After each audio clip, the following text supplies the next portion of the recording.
Japan, a country where ancient silence meets the speed of tomorrow.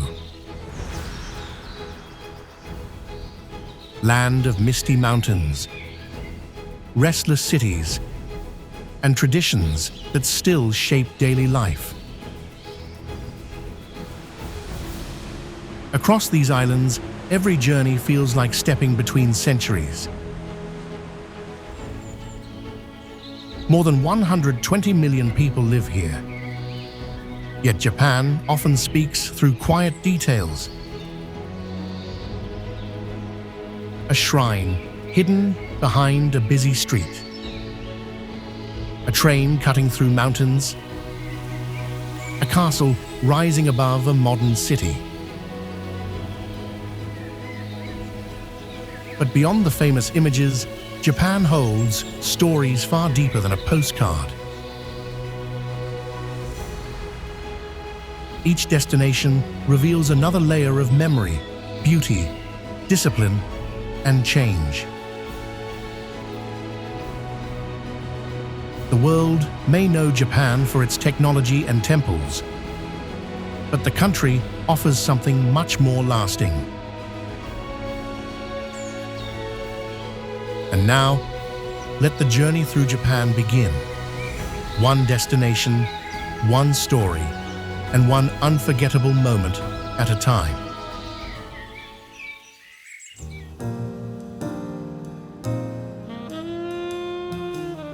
Our journey begins in Japan's southwest, where the rhythm of the sea has shaped lives, memories, and generations. Nagasaki sits along the western edge of Kyushu Island, where hills rise sharply from deep blue water. For more than 200 years during Japan's isolation period, this was the only port open to limited foreign trade. Through Miyajima, a small artificial island barely larger than a few football fields, Dutch merchants maintained Japan's connection to Europe. What does it mean for a nation to look outward through a single narrow doorway? European architecture still appears here in quiet corners, blending with traditional Japanese rooftops. Glover Garden overlooks the harbor, preserving 19th century Western-style mansions built for foreign traders. Christianity, once banned across Japan, found refuge in hidden communities around Nagasaki. Ura Church, built in the 19th century, remains one of Japan's oldest surviving Christian churches. Yet Nagasaki's history cannot be told without August 9th, 1945. The atomic bomb changed the city in seconds, taking tens of thousands of lives. Today, the Peace Park stands not as a monument of anger, but as a call for reflection. The Atomic Bomb Museum presents personal stories that turn statistics into human memory. Walking through its exhibits, you feel history become immediate rather than distant. And yet, outside the museum, daily life continues with quiet resilience. Nagasaki rebuilt itself steadily, growing into a city of nearly 400,000 residents. The harbor remains active, with shipbuilding and maritime trade shaping the economy. Food here reflects centuries of cultural exchange. Champon noodles, introduced by Chinese immigrants in the 19th century, combine seafood, pork and vegetables in one steaming bowl. Castella cake, inspired by Portuguese recipes, became a local specialty over time. From Mount Inaza, the city reveals one of Japan's most celebrated night views. Lights curve around the harbor like a necklace resting on dark water. Standing there, you feel both the fragility and resilience of this place. Nagasaki does not hide its pain, but it does not live inside it either. And as the harbor lights shimmer below, one question remains. Can a city touched by history's darkest moment become one of its brightest lessons?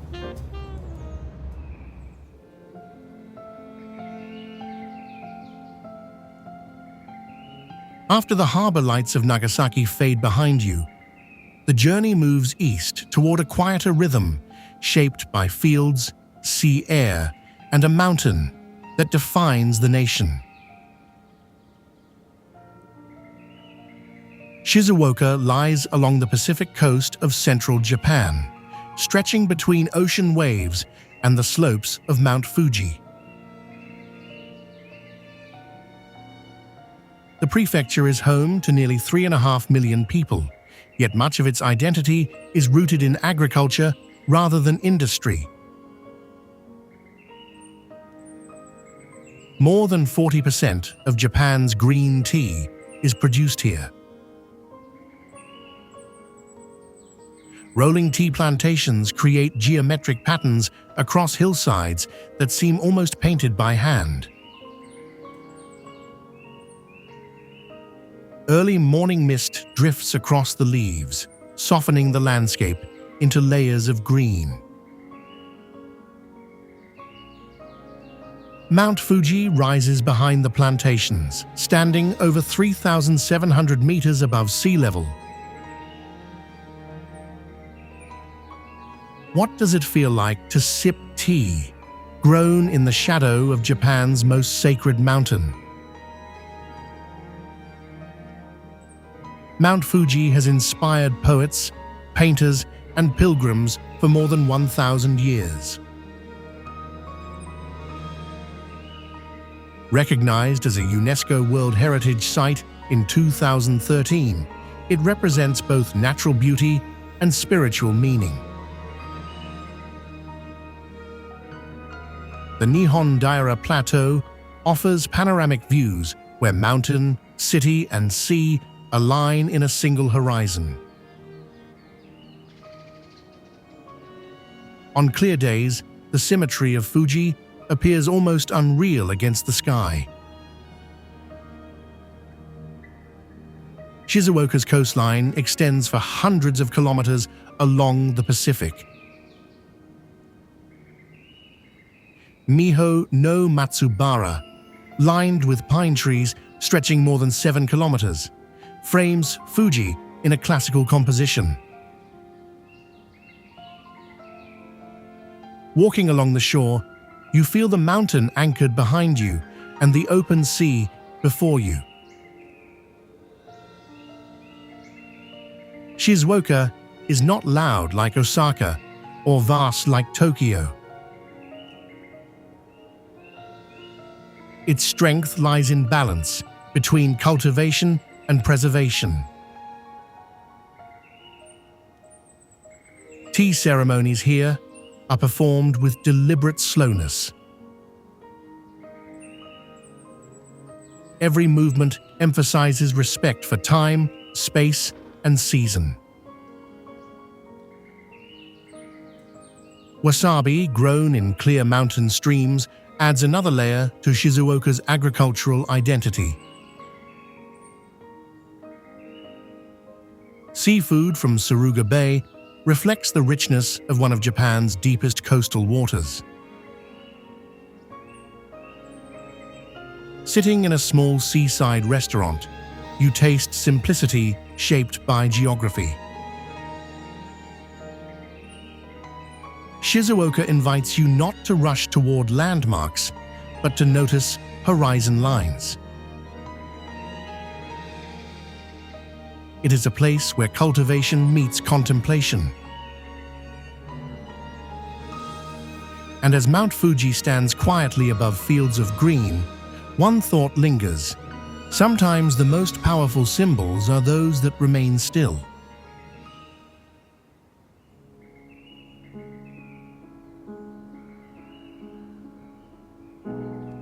Leaving the coastal openness of Shizuoka behind, the journey climbs into the Japanese Alps, where mountains begin to close in around the road. Takayama sits at an elevation of more than 500 meters above sea level, surrounded by forests and peaks that isolate it from larger cities. For centuries, this isolation preserved architecture and tradition that elsewhere faded with modernization. Walking into the Sanmachi-Suji district feels like stepping into the Edo period. Dark wooden merchant houses line narrow streets, their facades unchanged for more than 200 years. In the morning, light filters through wooden lattice windows, casting patterned shadows across stone pathways. What does it feel like to walk a street that once carried samurai and merchants rather than cars? Takayama flourished during the 17th century under direct control of the Tokugawa shogunate. Its skilled carpenters were so respected that many were summoned to build castles and temples across Japan. The craftsmanship visible in every beam and joint reflects that legacy of precision. Twice a year, in spring and autumn, Takayama hosts one of Japan's 3 most beautiful festivals. The Takayama Matsuri features elaborate floats crafted with mechanical dolls and gold leaf details.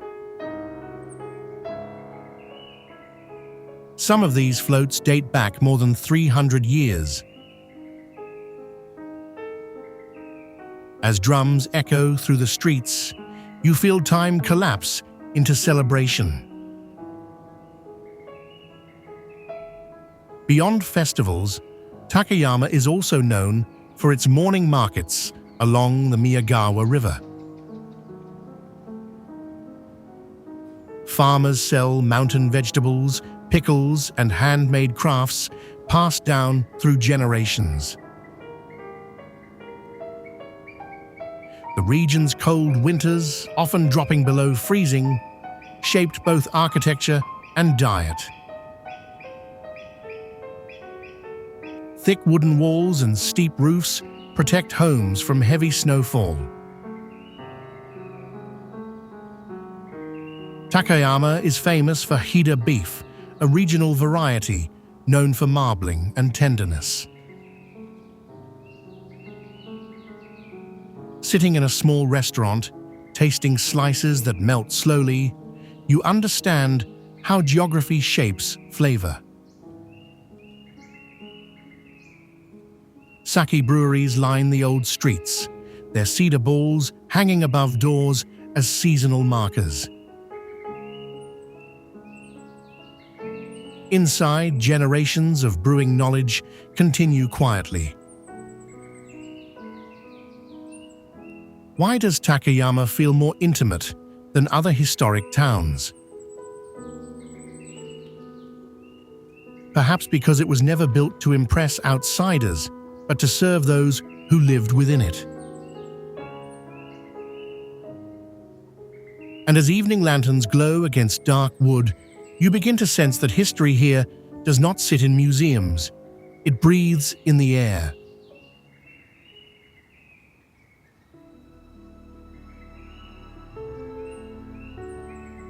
From the quiet wooden streets of Takayama, the journey descends into a city shaped not by isolation, but by motion and machinery. Nagoya sits in the heart of central Honshu, strategically positioned between Tokyo and Osaka. With more than 2 million residents in the city proper and over 9 million across the metropolitan region, it ranks among Japan's largest urban centers. Historically, Nagoya flourished during the early 17th century under the Tokugawa family. Nagoya Castle, first constructed in the 1600s, remains its defining symbol. Golden shachihoko ornaments sit atop the castle roof, gleaming in sunlight. These mythical creatures were believed to protect the structure from fire. Yet Nagoya today is defined less by feudal defense and more by industrial innovation.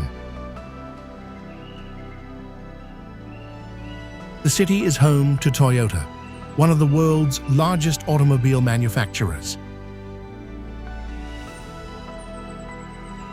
The Toyota Commemorative Museum traces the company's evolution from textile machinery to global automotive influence.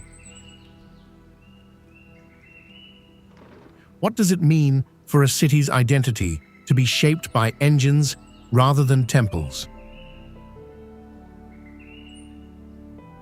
Precision engineering here reflects a cultural value rooted in discipline and incremental perfection. Trains depart on schedule, traffic flows efficiently, and infrastructure operates with quiet reliability. Yet beyond industry, Nagoya preserves spiritual and cultural landmarks. Atsuta Shrine, founded nearly 2,000 years ago, is one of Shinto's most important sites. The shrine is said to house the sacred Kusanagi sword, one of Japan's imperial regalia.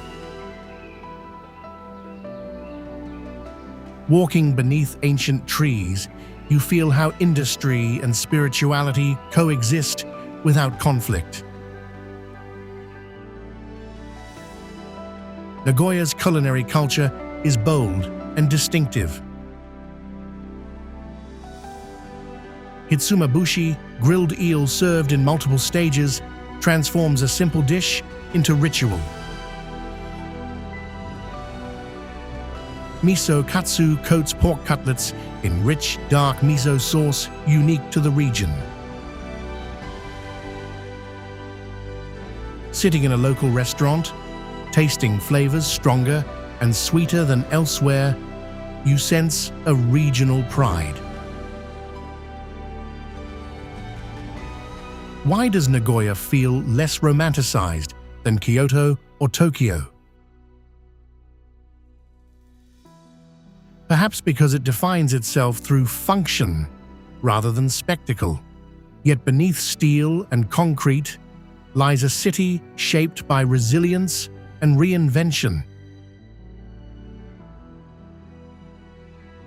And as night settles over highways and castle towers alike, you begin to understand that modern Japan runs not only on history, but on engines that never truly rest.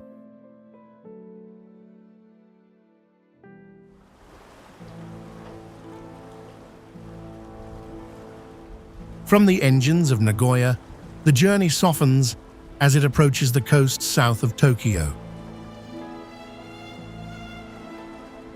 Kamakura lies just under 1 hour from Tokyo, yet it feels centuries removed. In the late 12th century, this quiet seaside town became the political center of Japan. The Kamakura shogunate governed the country for nearly 150 years. Today, fewer than 200,000 people live here, yet the town carries the weight of that legacy. The most iconic symbol of Kamakura is the Great Buddha, or Daibutsu, cast in bronze in the year 1252. Standing more than 13 meters tall and weighing over 100 tons, it has faced storms, earthquakes, and centuries of change. Originally housed inside a temple hall, the structure was destroyed by a tsunami in the 15th century, leaving the statue exposed to the sky ever since. What does it mean for a monument to survive not by protection, but by endurance? As you stand before it, the scale shifts your sense of proportion. The expression on the Buddha's face feels neither distant nor imposing, but deeply calm. Beyond the Daibutsu, Kamakura is home to more than 60 temples and shrines. Hasadera Temple rises on a hillside, offering panoramic views over Sagami Bay. Kenchoji, founded in the 13th century, is the oldest Zen training monastery in Japan. Walking through its gravel gardens, you begin to notice how silence shapes space. Why does the sound of footsteps on gravel feel louder here than in any city? Perhaps because Zen architecture is designed to make you aware of movement. Tsurugaoka Hachimangu Shrine anchors the town's spiritual axis, once central to samurai culture. In spring, cherry blossoms frame the shrine's long stone path in pale pink. In summer, surfers gather along Yuigahama Beach, adding a different rhythm to this historic town. The meeting of temple bells and ocean waves creates an atmosphere unique to Kamakura.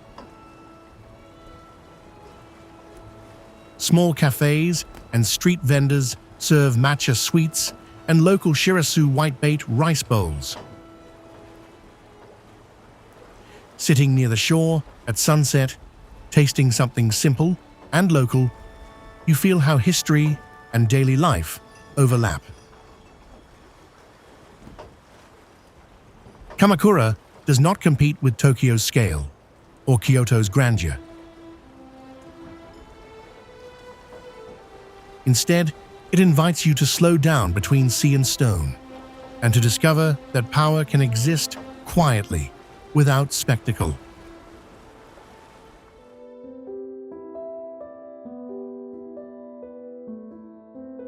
The journey moves south, where the air grows warmer and the earth begins to feel less stable. Kagoshima lies at the southern tip of Kyushu, facing a wide bay shaped by volcanic force.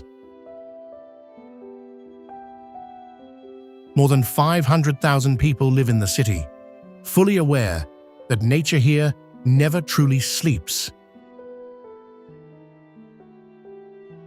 Dominating the skyline is Sakurajima, one of Japan's most active volcanoes. Rising more than 1,100 meters above sea level, it has erupted repeatedly for centuries. In 1914, a major eruption connected the island permanently to the mainland.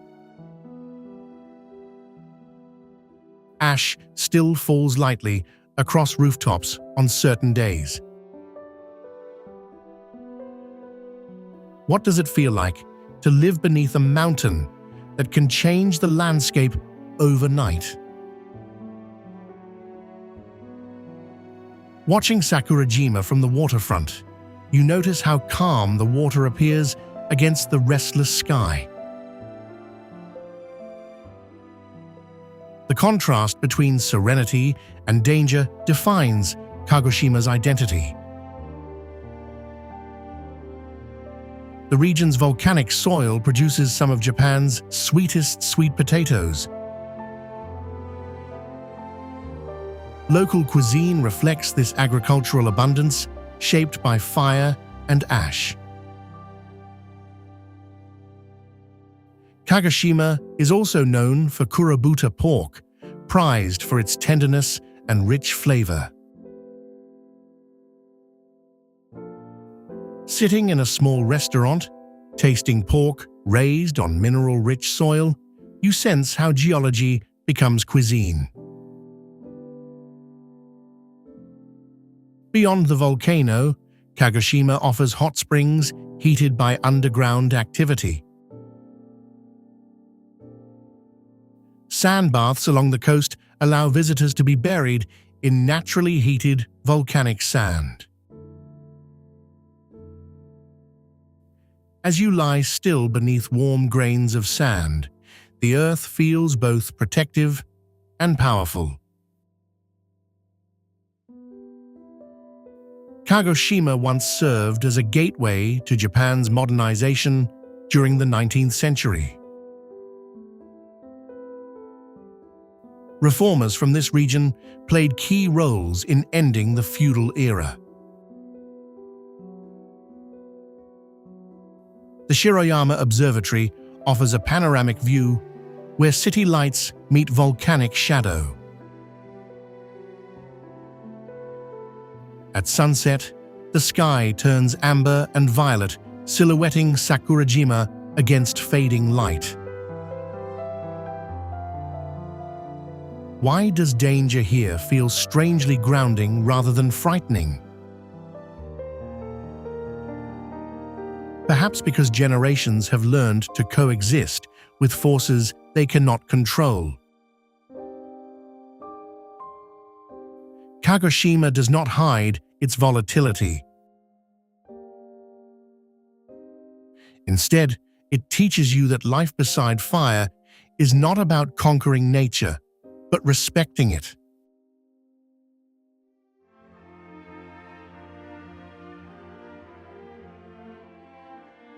The journey moves north, where space begins to feel endless. Hokkaido is Japan's northernmost main island, covering more than 80,000 square kilometers. Yet fewer than 6 million people live here, creating a rare sense of openness within a densely populated nation. Winters in Hokkaido are long and severe, with snowfall measured not in centimeters, but in meters. In cities like Sapporo, temperatures regularly fall well below freezing. Each February, the Sapporo Snow Festival transforms snow into towering sculptures of light and ice. Some ice structures rise several stories high, glowing under winter night skies. What does winter feel like when it becomes architecture rather than weather? Beyond cities, Hokkaido reveals wide plains and distant mountain ranges. Daisetsuzan National Park spans more than 2,000 square kilometers of alpine wilderness. In autumn, forests ignite in shades of crimson and gold long before leaves change elsewhere in Japan.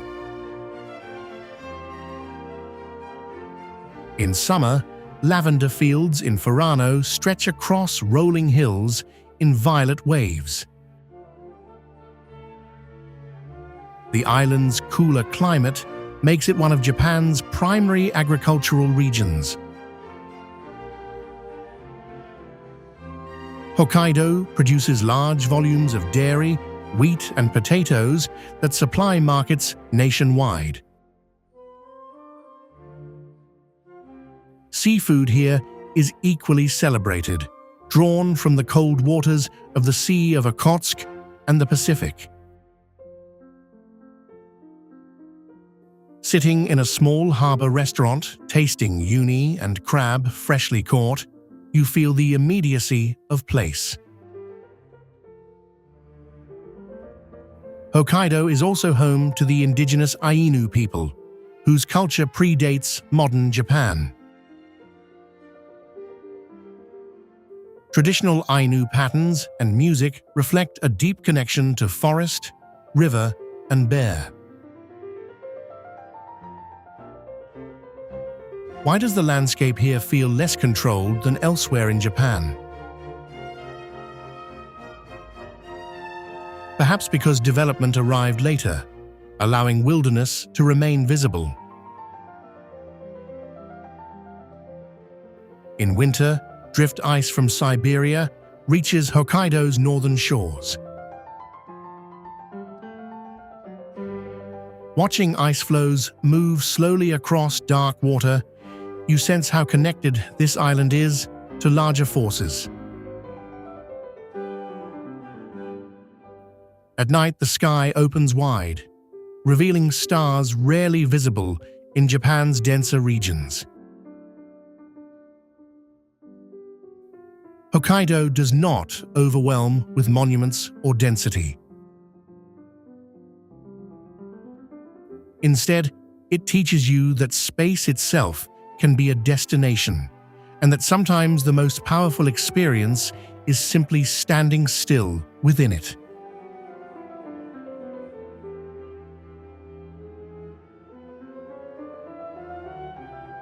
After cities of memory and islands of fire, the journey returns to water, where land seems to hesitate before meeting the sea. Miyajima, officially known as Itsukushima, rests quietly within Hiroshima Bay, surrounded by shifting tides and distant islands scattered like brushstrokes across the inland sea. Fewer than 2,000 residents call this island home, yet more than 3 million visitors arrive each year, drawn by a single structure rising from the water. The Vermilion Torii Gate, standing more than 16 meters tall, appears to float when the tide is high, suspended between reflection and sky. First constructed in the 12th century, the gate marks the spiritual threshold of Itsukushima Shrine, a sacred site for more than 1,000 years. The shrine itself is built on wooden stilts above tidal flats, allowing the sea to pass beneath it as naturally as breath. What does it mean for architecture to surrender itself to the rhythm of tides instead of resisting them? When the tide retreats, visitors can walk across wet sand to the base of the gate, where its scale feels unexpectedly human. As you stand beneath its pillars, looking up at weathered wood darkened by centuries of salt and wind, time feels layered rather than linear. Mount Meisen rises more than 500 meters above sea level, overlooking the island in quiet vigilance. From its summit, the Seto Inland Sea unfolds in scattered islands and shifting silver light. Standing there with sea breeze brushing your face, you begin to sense how small structures can anchor vast landscapes. The island has long been considered sacred ground, where birth and death were once forbidden to preserve ritual purity. Deer roam freely through narrow streets and shrine paths, moving gently between tourists and tradition. Grilled oysters, harvested directly from Hiroshima Bay, carry the mineral taste of surrounding waters. Sitting near the shoreline, as twilight deepens, tasting something simple yet rooted in place, you feel how geography becomes flavor. At sunset, the Torii Gate darkens into silhouette, its reflection doubling against amber skies. Why does this single gate feel more powerful than entire skylines of glass and steel? Perhaps because it stands not for dominance, but for harmony between structure and sea. And as lanterns illuminate wooden corridors above dark water, you begin to understand that beauty here is not constructed against nature, but within it.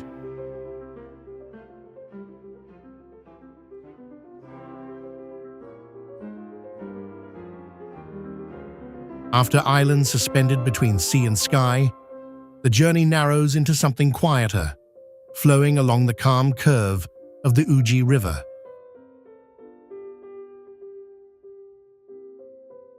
Uji lies between Kyoto and Nara, yet it carries a rhythm entirely its own, unhurried and precise.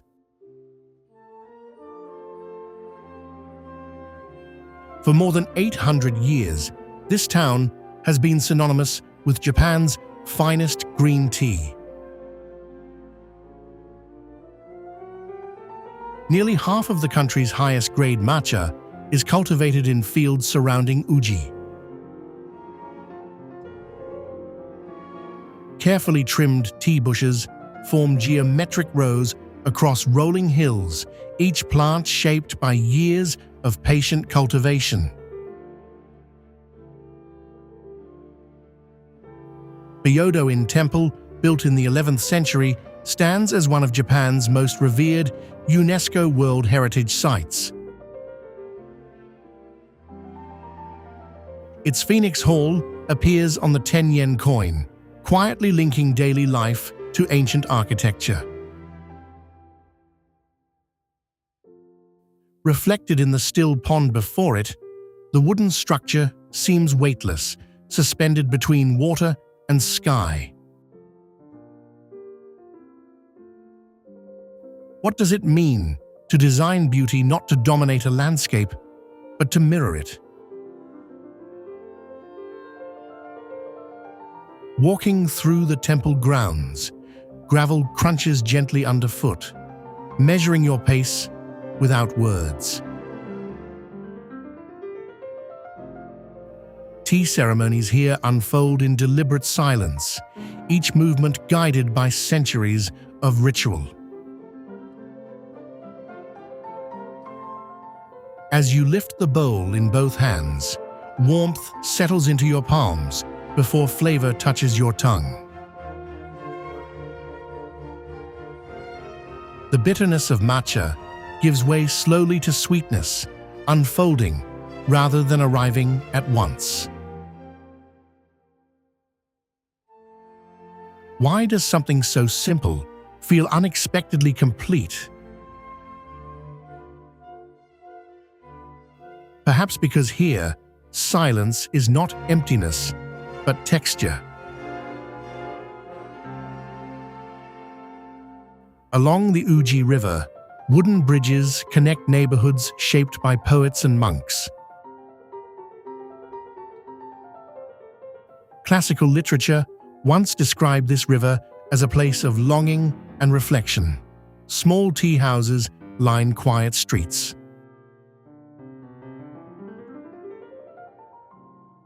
Their Norin curtains moving slightly in afternoon wind. Inside, shelves hold tins of powdered green that required months of cultivation and careful grinding.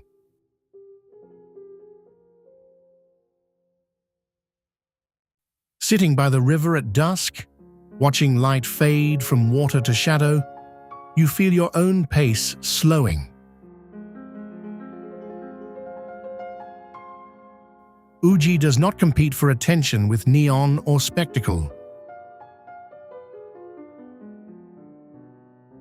Instead, it rewards those willing to notice small details, the angle of light, the curve of steam, the rhythm of breath. In a country often defined by speed and precision, Uji offers another definition of mastery. Mastery here is not loud or mechanical, but patient and almost invisible.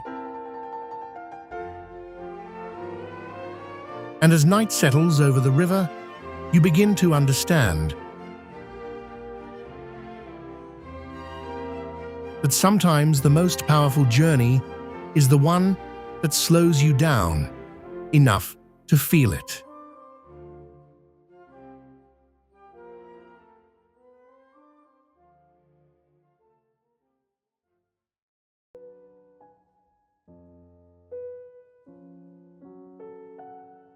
As the journey approaches its final chapter, it arrives not at a modern skyline, but at a silhouette that has stood for centuries.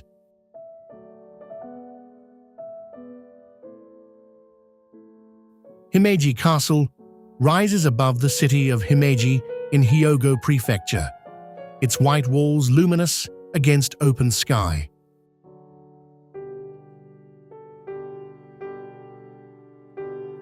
Originally completed in the early 17th century, the structure has survived wars, earthquakes, and time itself.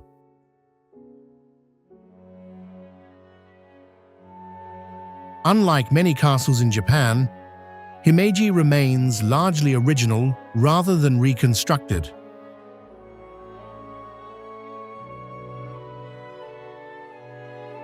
Its main keep rises more than 45 meters high, tier upon tier, forming an elegant vertical ascent.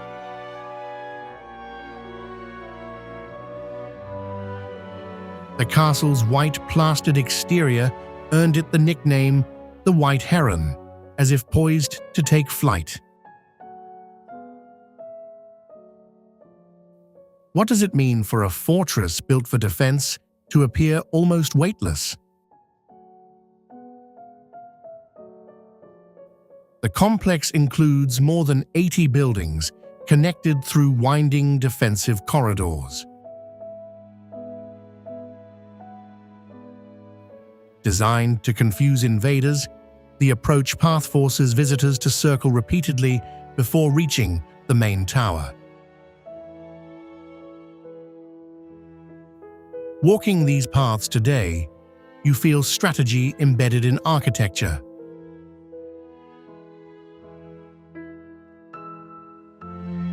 Narrow windows once served as vantage points for archers and gunners.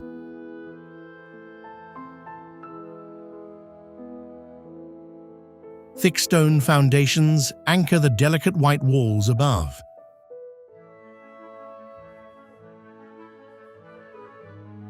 In 1993, Himeji Castle was designated a UNESCO World Heritage Site.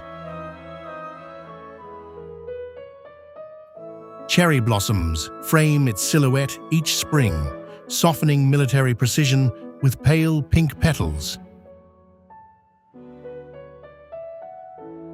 In autumn, golden leaves echo the warmth of fading light against white walls. From the top floor, the surrounding city stretches outward in quiet, modern contrast.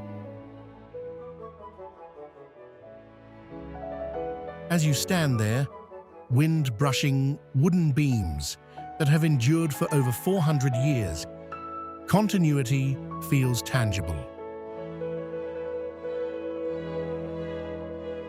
Why does history here feel less like memory and more like presence? Perhaps because the structure was never allowed to vanish. Fires, bombings, and earthquakes passed through this region, yet the castle endured. Its survival mirrors the broader resilience of Japan itself. The white heron does not dominate its landscape aggressively.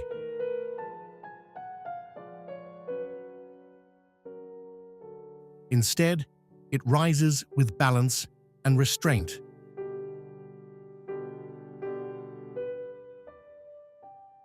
After crossing mountains, seas, cities, and memory, you arrive here at a structure that gathers all those threads into form. And as the white heron stands motionless against the sky, you begin to understand that Japan's strength has always been the ability to endure, refine, and rise again.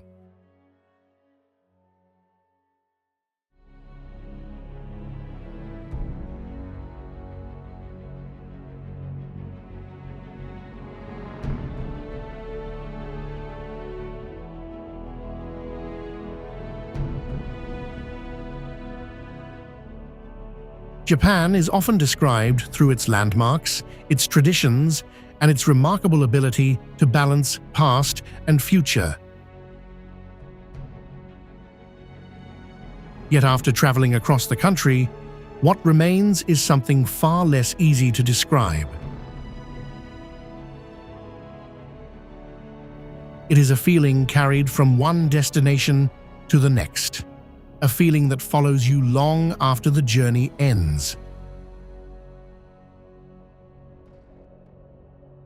Across these islands, history is never confined to museums. It continues to live in streets, neighborhoods, rituals, and everyday moments. The landscapes may change from coastlines to mountains and from quiet towns to vibrant cities, but a sense of continuity remains. Every destination reveals a different side of Japan.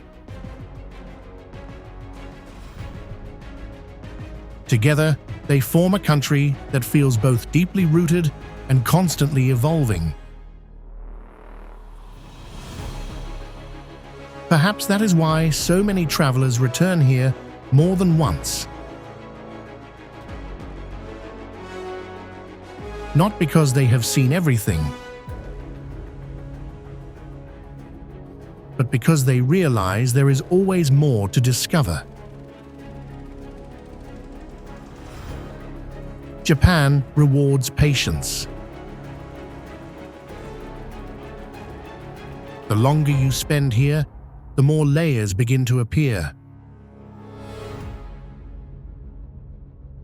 What first seems familiar gradually becomes more complex, more personal, and more memorable. Maybe that is the true beauty of Japan. Not simply what you see, but what stays with you afterward. Thank you for joining this journey across some of Japan's most unforgettable places. If you enjoyed this exploration, be sure to subscribe for more journeys around the world. Until next time, thank you for watching.